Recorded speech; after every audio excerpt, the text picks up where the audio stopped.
dan ada yang menguatkan. Di antara yang berpandangan kejadian ini atau riwayat tentang kejadian ini adalah lemah adalah Imam Zahabi. Imam Az-Zahabi menganggap kisah ini tidak kuat tapi lemah. Sementara yang sebagian ulama yang lain menganggap kisah ini siqat atau kisahnya sahih. Di antara mereka adalah Imam Al-Albani. Syekh Al-Albani meriwayatkan dalam kitabnya atau menyatakan dalam kitabnya Sahih Sirah bahwa riwayat atau tingkatan atau kualitas riwayat tentang kejadian ini adalah sahih. Rawah Tirmidzi aidan. Diriwayatkan juga oleh Imam At-Tirmidzi. Termasuk juga Ibnu Hajar mengatakan bahwa perawi yang ada dalam sanad kisah ini adalah orang-orang yang siqah terpercaya. Termasuk Ibnu Hajar mengatakan kisah ini sahih. والقصة هي أنهم لما وصلوا إلى بصرى كان هذا الراحب بحيرة هذا لا ينزل إذا جاءت قوافل من بلاد العرب لا يستقبلهم، لكن لما جاءت هذه القافلة وفيها أبو طالب وفيها النبي صلى الله عليه وسلم نزل إليهم ونظر إليهم وأكرمهم بالضيافة، وأخذ النبي عليه الصلاة والسلام وعرفه بصفته وقال هذا سيد العالمين، هذا يبعثه الله رحمة للعالمين. فقال أبو طالب وما علمك بذلك؟ قال إنكم حين أشرفتم من العقبة يعني حين اقتربتم لم يبق حجر ولا شجر إلا خر ساجدا ولا تسجد إلا لنبي، وإني أعرفه بخاتم النبوة في أسفل كتفه مثل التفاحة، وإنا نجده في كتبنا، وسأل أبا طالب أن يرده ولا يقدم به إلى الشام خوفا عليه من اليهود. قال لأبي طالب أرجعه لا تخرج به، هذا يخاف عليه من اليهود إذا رأوه وعرفوه. فطلب من أبي طالب أن يرجعه إلى مكة، فرجع أبو طالب سريعا إلى مكة، ولم يخرج بعد ذلك النبي عليه الصلاة والسلام إلا عندما كبر وأصبح شابا. Ringkasan cerita atau riwayat tentang perjalanan Nabi dan pertemuan beliau dengan Bahira ini ialah ketika sampai di kota Busra tadi, Bahira keluar menjumpai mereka padahal sebelumnya tidak pernah dilakukannya. Bahira tidak pernah menjumpai kabilah-kabilah yang mampir tersebut. Kemudian mencari masuk ke tengah kabilah atau rombongan tersebut dan menjumpai Nabi Muhammad dan melihat Rasulullah dan memperhatikannya secara saksama. Kemudian dia mengatakan ini adalah Sayyidul Alamin, ini adalah pemimpin dunia, dia akan diutus sebagai rahmat bagi seluruh alam ini. Kemudian Abu Talib bertanya kepada Bahira, dari mana anda bicara seperti ini? Maka Bahira menjelaskan, ketika kalian lewat atau sudah dekat dari kota ini, maka semua batu-batu dan pohon-pohon tunduk, dan ini tidak terjadi kecuali untuk nabi-nabi.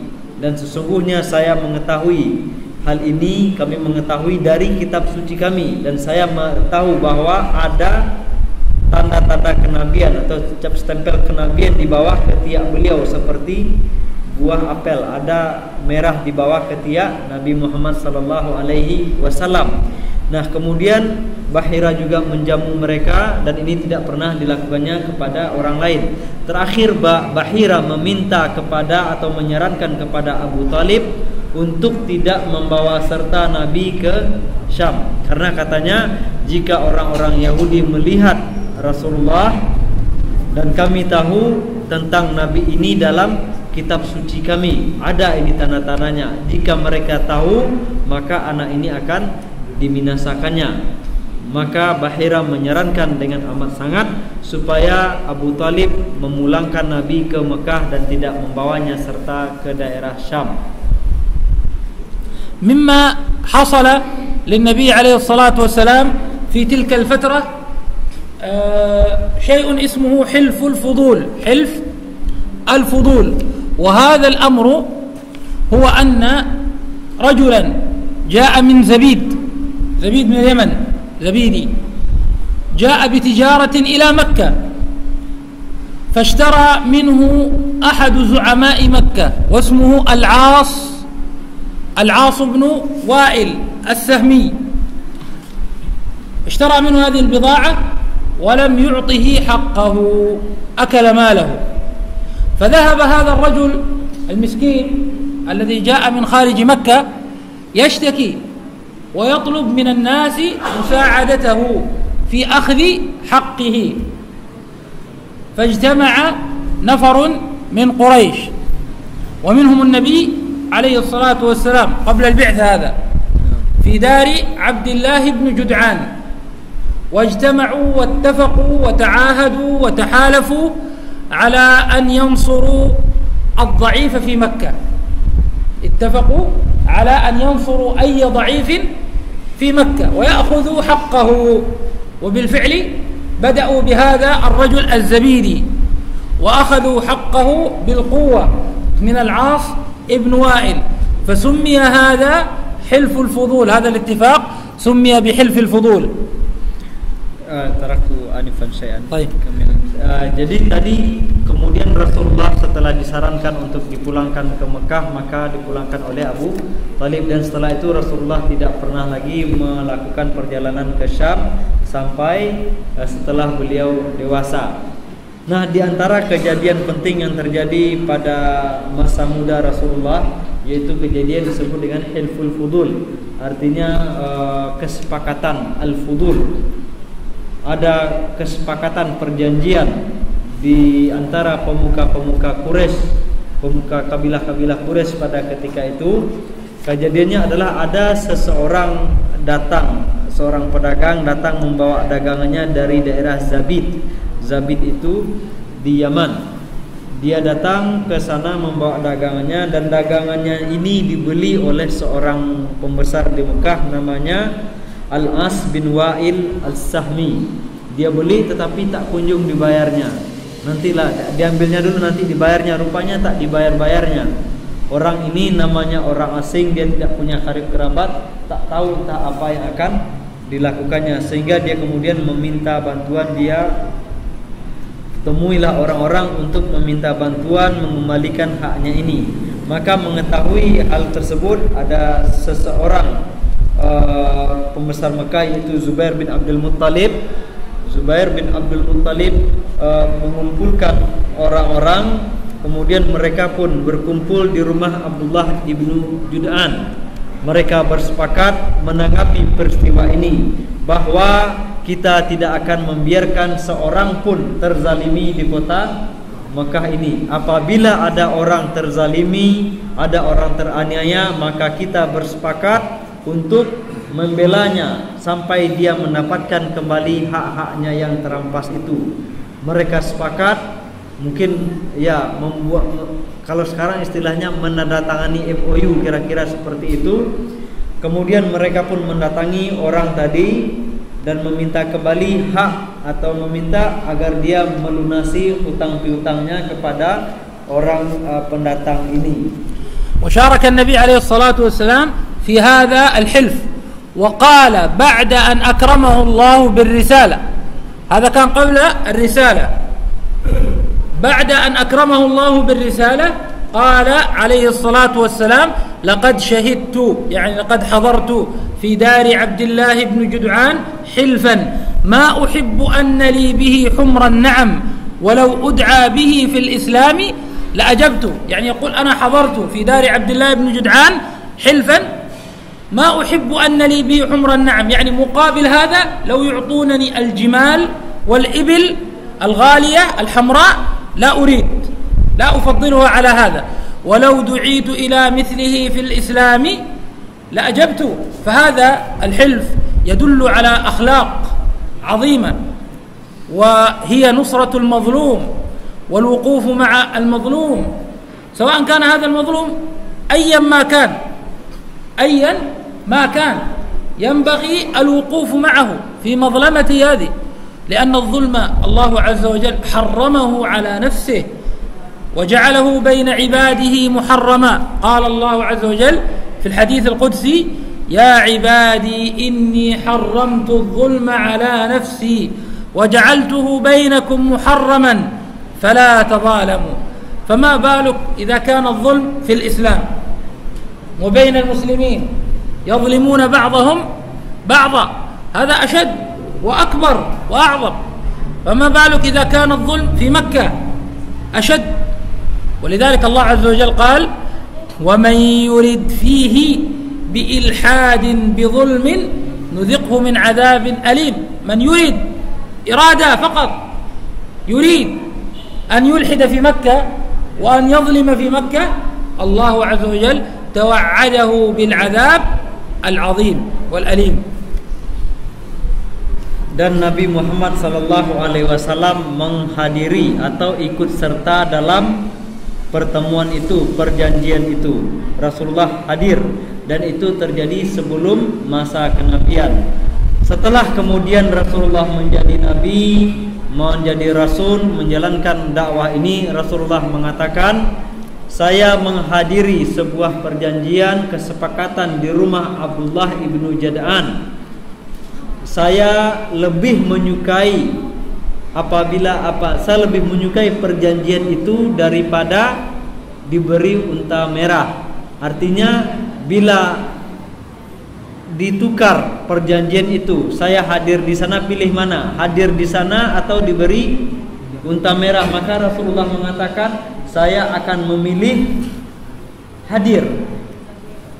Demikian Rasulullah mengatakan. Ini walau kemudian apabila setelah kedatangan Islam, setelah kedatangan risalah, setelah beliau menjadi nabi, menjadi rasul, kata Rasulullah, apabila beliau diundang untuk pertemuan itu setelah menjadi nabi, setelah kedatangan Islam, maka saya akan menghadirinya. Jadi walaupun perjanjian itu dilakukan oleh orang-orang tersebut dan beliau sudah jadi nabi, saya pun akan hadir, kata Nabi. Begitu beliau memuliakan perjanjian ini. Mengapa demikian? Karena hilful fudul itu sendiri mengandung nilai-nilai yang mulia, mengandung akhlak yang mulia, yaitu membela orang-orang yang terzalimi, membela orang-orang yang terzalimi siapapun mereka, tanpa pandang bulu, asal orang itu dizalimi maka akan dibela. Itu inti dari hilful fudul. Nah, karena Allah Subhanahu wa taala, mengapa demikian? Karena Allah Subhanahu wa taala telah mengharamkan perbuatan zalim itu bagi dirinya. Allah mengharamkan dirinya untuk berbuat zalim, dan Allah mengharamkan terjadi kezaliman di tengah hamba-hambanya ini. Dalam hadis qudsi Rasulullah mengatakan bahwa Allah berfirman, saya telah mengharamkan atas diri saya ini berbuat zalim, dan saya haramkan kezaliman itu terjadi di tengah hamba-hambaku. Oleh karena itu janganlah kalian saling berbuat zalim, kata Allah Subhanahu wa taala. Jadi diharamkan berbuat zalim ini di tengah orang-orang non-Islam. Artinya pada masyarakat jahiliyah Rasulullah akan membela orang-orang yang terzalimi.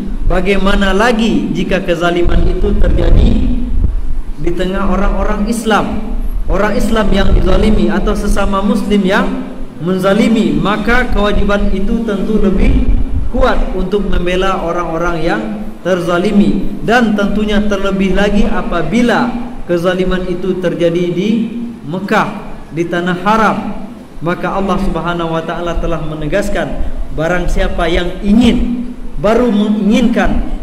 melakukan ilhad, artinya ingin melakukan perbuatan melanggar syariat Allah, kemudian ingin berbuat zalim di kota Mekah ini, di tanah haram, baru keinginan yang ada, maka kata Allah, maka akan kami timpakan kepada mereka azab yang pedih. وأيضا نستفيد من هذا الحلف. انظروا كيف البعد عن العصبية. الظالم هنا من قريش والمظلوم من اليمن، من خارج قريش، لكن انظر كيف فعل هؤلاء النبي عليه الصلاة والسلام والذين كانوا معه. نصروا المظلوم وهو ليس من قبيلتهم ولا من بلدهم. نأخذ من البعد عن العصبية. الآن بعض الناس مع قومه إن ظلموا ظلما، وإن كذبوا كذب، المهم هو معهم، كما يقول الشاعر في الجاهلية: وما أنا إلا من غزية، إن غوت غويت، وإن ترشد غزية أرشد. يقول أنا مع قومي، إن فعلوا طيب أنا معهم، وإن فعلوا سيء أنا معهم. هذه جاهلية، هذه جاهلية.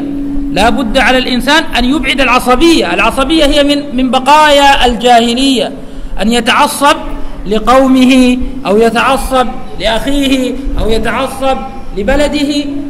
لا بد أن يتعصب للحق، لا بد أن يتعصب للحق. Kemudian pelajaran lain yang bisa kita petik dari Hilful Fudul ini adalah menjauhkan diri dari sikap ta'assub atau fanatisme kesukuan. Karena orang yang terzalimi ini berasal dari Yaman, bukan orang Quraisy. Sebaliknya yang berbuat zalim itu adalah orang Quraisy. Namun mereka, Rasulullah SAW dan pemuka-pemuka Quraisy itu, yang lain itu, mereka membela orang yang terzalimi ini, membela orang yang datang entah dari mana mereka tak kenal. Yang penting datang dari Yaman, dari daerah Zabid, dan orang yang mereka lawan adalah orang Quraisy dari golongan mereka sendiri. Namun karena mereka atau orang ini berbuat zalim, maka orang-orang yang ada dalam Hilful Fudul tadi membela orang yang dizalimi. Ini adalah nilai-nilai yang harus kita perhatikan, karena kita melihat kondisinya sudah pada saat ini tidak sedikit orang yang mengabaikan norma-norma seperti ini. Mereka berbuat ta'assub, fanatis. Bisa jadi karena kesukuan, karena negara mereka, saudara-saudara mereka, dan berbagai macam hal lain.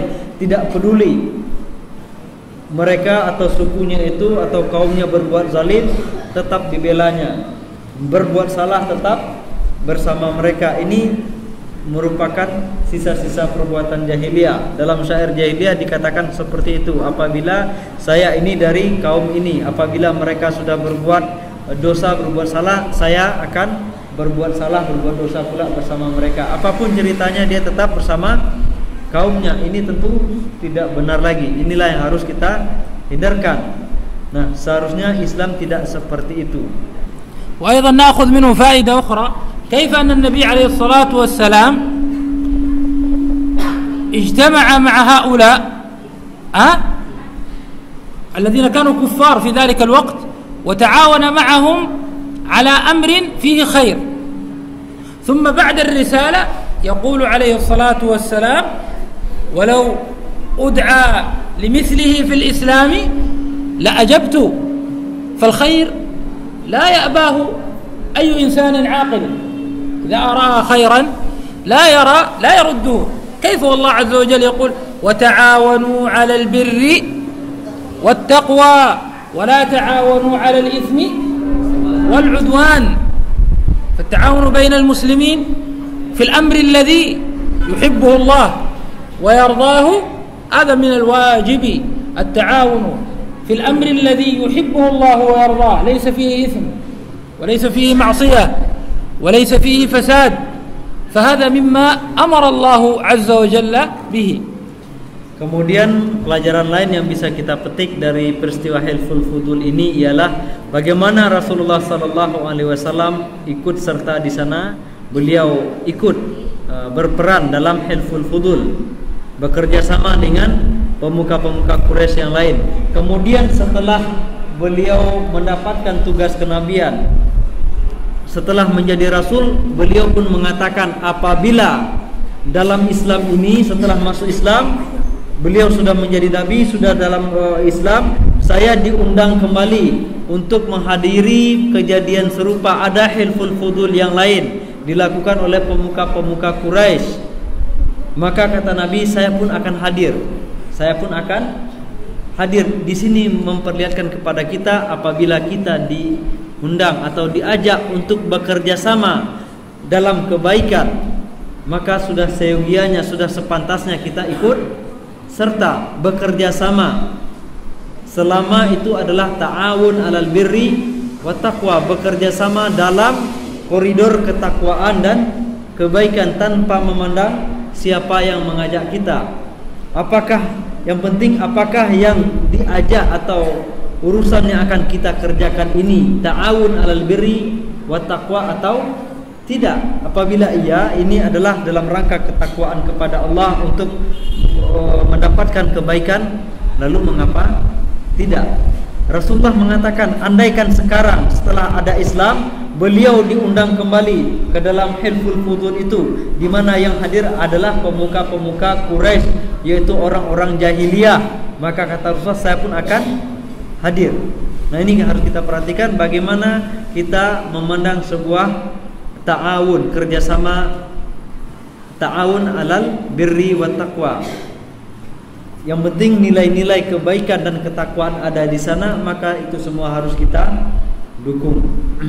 ثم النبي عليه الصلاة والسلام عمل في أول صباه في رعي الغنم، عمل في رعي الغنم، وقال عليه الصلاة والسلام ما من نبي إلا رعى الغنم، ما من نبي إلا رعى الغنم.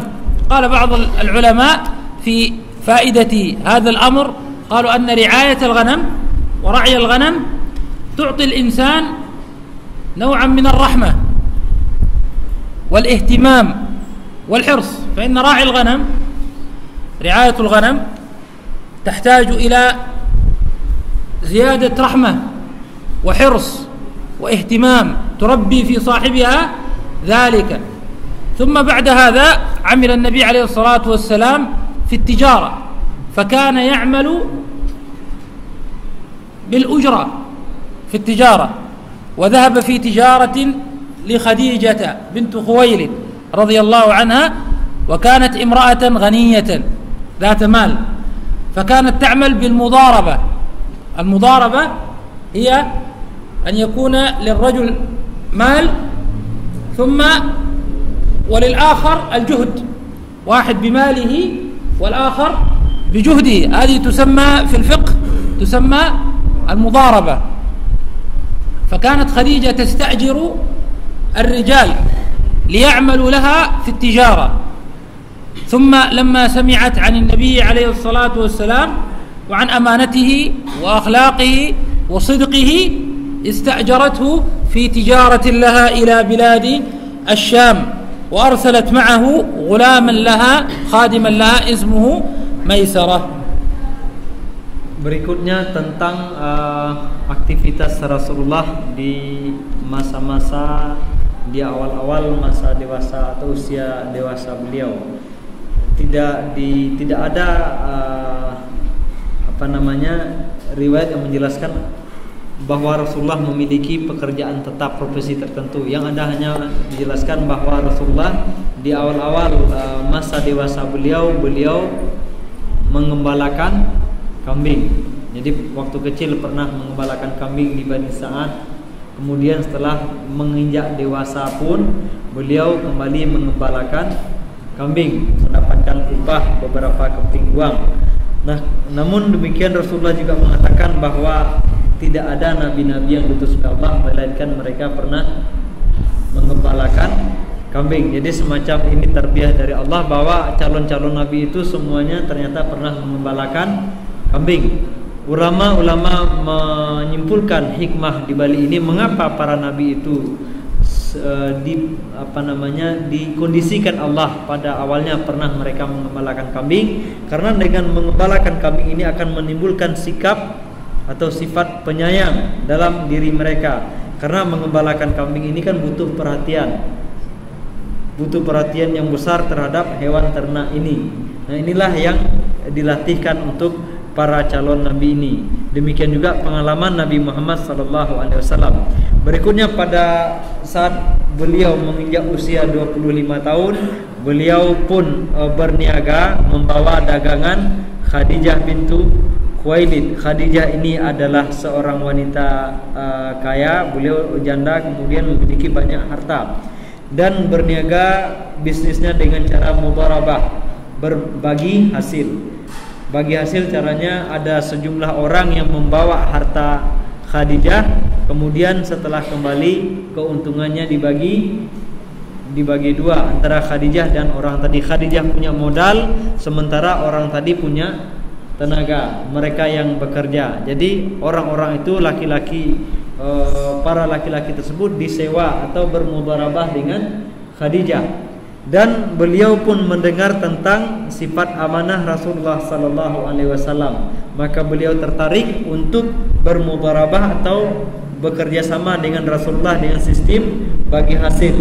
Maka beliau pun memutus atau memberikan dagangannya kepada Rasulullah untuk dibawa ke Syam, dan mengutus seorang pelayannya atau pembantunya atau budaknya yang bernama Maisarah tadi yang kita sebutkan. Ini Maisarah budak laki-laki, bukan perempuan. نترك لك باقي الوقت. نترك لك باقي لك. بس عندك إضافات؟ بس. طيب لما رجع ميسرة غلام خديجة ورجع النبي عليه الصلاة والسلام بالتجارة، كان الربح فيه خير كثير. وأخبر ميسرة خديجة بما رأى من صدق النبي عليه الصلاة والسلام وأخلاقه وشمائله وصفاته وفكره ومنطقه. أخبرها بهذه الأخبار الجميلة من صدق النبي عليه الصلاة والسلام وكريم أخلاقه. وكانت خديجة امرأة ذات نسب ومال وعقل، يعني كانت امرأة مذكورة في قريش بالفضل والعقل والنسب والمال، وكان كثير من قريش يريدون الزواج بها، وكانت تأبى الزواج منهم. فلما سمعت من أخبار محمد عليه الصلاة والسلام هذه الأخبار من ميسرة، أرادت أن تتزوج النبي عليه الصلاة والسلام. فأخبرت صديقتها نفيسة، كان لها صديقة اسمها نفيسة، أخبرتها أنها تتمنى أن يكون محمد بن عبد الله زوجا لها. فنفيسة هذه سعت في الأمر، ذهبت وأخبرت النبي عليه الصلاة والسلام لماذا لا تتزوج من خديجة؟ فأخبرها النبي عليه الصلاة والسلام أنه موافق على ذلك، فتم الأمر وتم زواجه عليه الصلاة والسلام من خديجة بنت خويلد. وكان عمره كم؟ وكان عمرها كم؟ سؤال. Kemudian sekembalinya Rasulullah sallallahu alaihi wasallam dari perdagangan dari Syam, kemudian ternyata beliau membawa keuntungan yang besar. Khadijah pun heran, takjub, kagum dengan keuntungan yang besar ini. Kemudian dia penasaran kok bisa seperti ini. Maka Maisarah pun pembantunya tadi menceritakan bagaimana akhlak Nabi Muhammad SAW, bagaimana dia begitu jujurnya dalam perdagangan, bagaimana akhlaknya dengan sesama, kemudian juga orang-orang yang ditemunya. Intinya adalah yang diceritakan Maisarah ini yang baik-baik saja semua, karena memang seperti itu adanya, sehingga ini pun membuat Khadijah tertarik. Dan Khadijah sendiri adalah seorang wanita, beliau adalah janda, kemudian memiliki harta yang banyak, dari keturunan yang terpandang pula, nasabnya bagus, nasabnya tinggi. Kemudian selain punya harta banyak, nasabnya terpandang pula, beliau pun seorang wanita yang pintar, pola pikirnya bagus. Artinya dia ini menjadi buah bibir pula di kota Mekah, artinya orang terpandang. Dan banyak pemuka-pemuka Quraisy, orang-orang besar Quraisy ingin menikahi Khadijah, tetapi ditolak oleh Khadijah. Bahkan tetapi kemudian begitu mendengarkan tentang kepribadian dan karakter Nabi Muhammad SAW, Khadijah jadi ingin menikah dengan Nabi Muhammad SAW. Maka Khadijah pun menceritakan keinginannya ini kepada salah seorang temannya namanya Nafisah. Nafisah ini pun berusaha mencari jalan bagaimana bisa menyampaikan keinginan Khadijah ini kepada Nabi Muhammad SAW. Kemudian Rasulullah mendengar berita ini dan beliau pun bersedia menikahi Khadijah bintu Khuwailid. Tadi ditutup oleh pertanyaan oleh beliau, berapakah usia Rasulullah pada saat itu dan betapa usia Khadijah. Ah, 40 siapa tuh? عمره Khadijah 40. طيب خديجة 40 وهو